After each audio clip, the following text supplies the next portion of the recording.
ગુજરાતના વિવિધ વિસ્તારોમાં હવામાનમાં અચાનક પલટો આવતા વાવાઝોડા અને વીજળીના કડાકા ભડાકા સાથે વરસાદ વરસ્યો છે, જેમાં સૌરાષ્ટ્રના ઉના પંથકમાં વહેલી સવારથી જ ધીમી ધારે વરસાદ શરૂ થયો છે, તો દક્ષિણ ગુજરાતના ગણદેવી, બિલીમોરા અને ચીખલીમાં પણ ભારે વરસાદથી માર્ગો પર પાણી ફરી વળ્યા છે।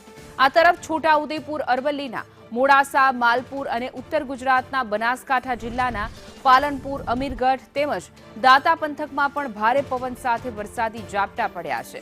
ભર ઉનાળે રાજ્યભરમાં ચોમાસા જેવો માહોલ સર્જાયો છે।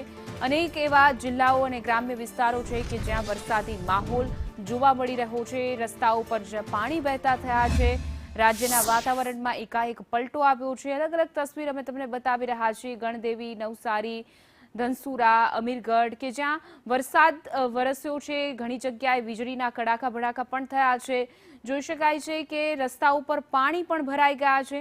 રાજ્યમાં હાલ વરસાદી માહોલ હજુ આગામી 2-3 દિવસ આ માહોલ યથાવત રહેવાની પણ હવામાન વિભાગે આગાહી કરી છે।